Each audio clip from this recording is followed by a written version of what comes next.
Welcome to Hoods and Hoodies, Part 2 of the Monstrosity, the third install in Dr. Robert White's series on Black manhood and American politics.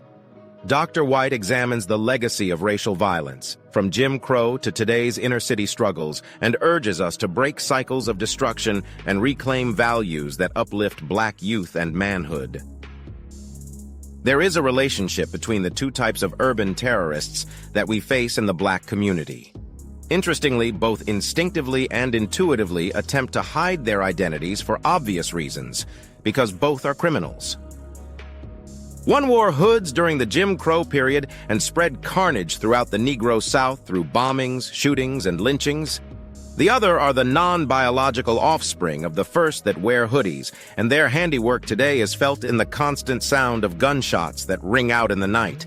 Acts that typically end in the same inevitable result as during the Jim Crow period, which is the terrorizing and death of Black people. During the Jim Crow period, some towns in Alabama, like Cullman, Boaz, and Wetumpka, were notorious for lynchings to the point that they earned the label of being sundown towns, meaning that Black people needed to be off the streets in those cities before the streetlights came on because white mobs called night riders were on the lookout for a Negro who had the misfortune of being caught on the streets after dark. For some doomed souls, they became the main course at a picnic, which is a byword in Southern lynching culture for a public event whereby a Negro was picked, lynched, and showed off as like a trophy deer as onlookers engaged in a meal. However, social media has its share of savagery as murders have been placed on public display in true picnic fashion. The same then is true for today's urban cities, many of which bear a distinct and celebrated significance when it comes to civil rights and Black-on-Black murder. Why are the cities famous for civil rights and nonviolent resistance like Montgomery, Selma, Atlanta, and Birmingham the most violent today if there has not been a serious neglect of local political organization which is supposed to integrate the youth into the morals and values of the older generation? Just like in the 60s, when a bomb could cause an entire city block to disappear, in today's case, bullets from assault weapons can rip through cinder blocks, drywall, and sheetrock, killing a grandmother in her rocking chair or an innocent child sleeping peacefully in his or her bed. Today, Black bodies are being snatched and their corpses are being strolled all over the city just like in the 60s. But it is not by the old Klan, but the new and improved Klan, which comprises of our children and grandchildren. Black homes are being invaded just like in the case of Emmett Till, and the bloated, bullet-riddled, gruesome, and disfigured cadavers are turning up in fields, flats, and trap houses throughout the city. Yet what Black mothers are allowing open caskets and forcing the world to behold what they did to their sons? We know how to respond to white supremacy at the hands of white terrorists, but we are stuck when it is time to respond to terrorism done to Black people by the hands of Black men. In the previous article, we characterized today's Black culture as a monstrosity, partly because the so-called Black leadership seems to address or dismiss the problem in a benign manner which deflects attention from the very power that the civil rights movement tried to achieve.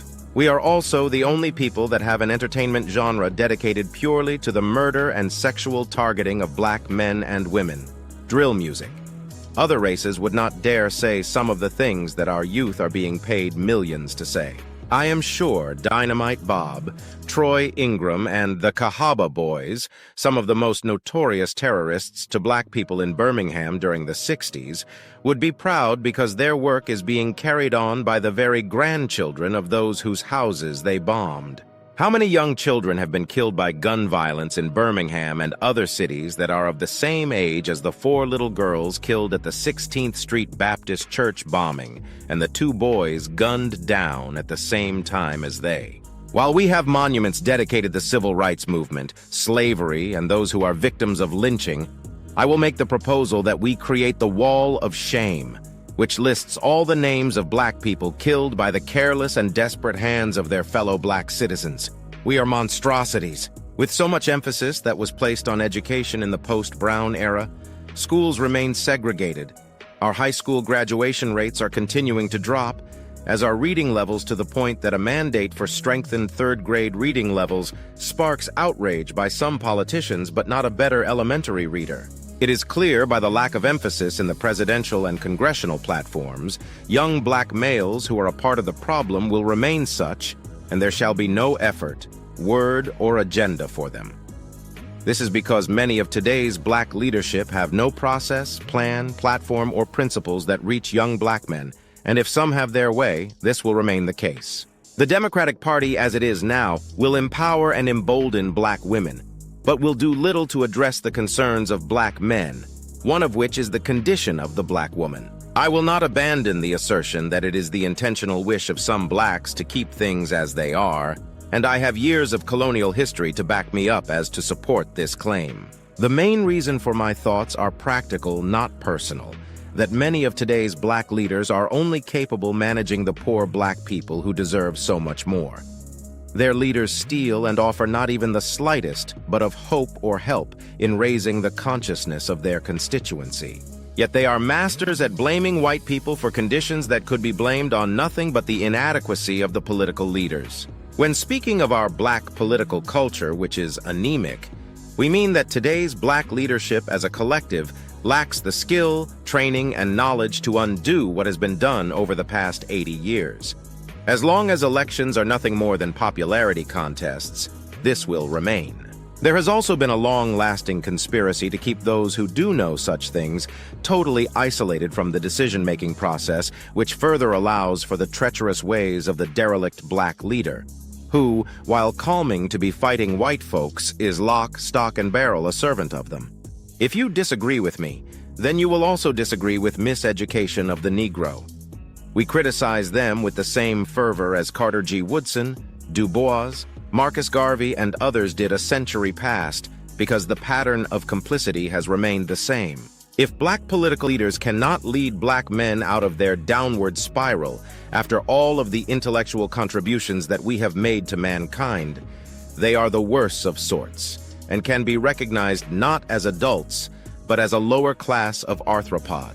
To others with cultural and political foundations, black people as a whole are an absurdity. The carnage and conditions of Haiti are well understood and have direct ties to American and European foreign policy toward Haiti. But we have no such excuse, having possessed what Haitians have desired and cherished since the Haitian Revolution.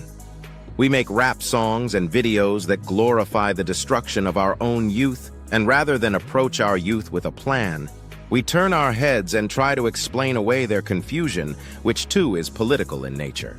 The monstrosity of black culture, or what we call black anti-culture, accomplishes what the objectives of the Klan and White Citizens Council with far greater efficiency. The black community is complicit in its own demise, and the worst display of civility is on black people themselves, who refuse to accept responsibility and assign accountability to themselves for allowing an entire generation to slip through their fingers as whites have perfected the art of nonviolence in maintain their political, economic, and social supremacy. We should know better, but we don't, because we refuse to make the study of our history and culture a political priority. We need not forget that we have almost 100 years of African decolonization and neocolonization to draw inference. By studying the manner in which Europe has maintained supremacy on the African continent 3 times its size, black people in America remain in the same manner, subordinate to those who, while in the minority, maintain a political and cultural supremacy. Until such is obtained by us and for us, we shall remain a monstrosity. Thank you for joining us in exploring Hoods and Hoodies, Part 2 of the Monstrosity. Dr. Robert O. White II leaves us with a stark reminder of the urgent need to confront cycles of violence and hold ourselves and our leaders accountable to a vision of black manhood and community strength. Only by acknowledging our history, reshaping our values, and demanding real change can we begin to break these destructive patterns and build a future rooted in resilience and unity.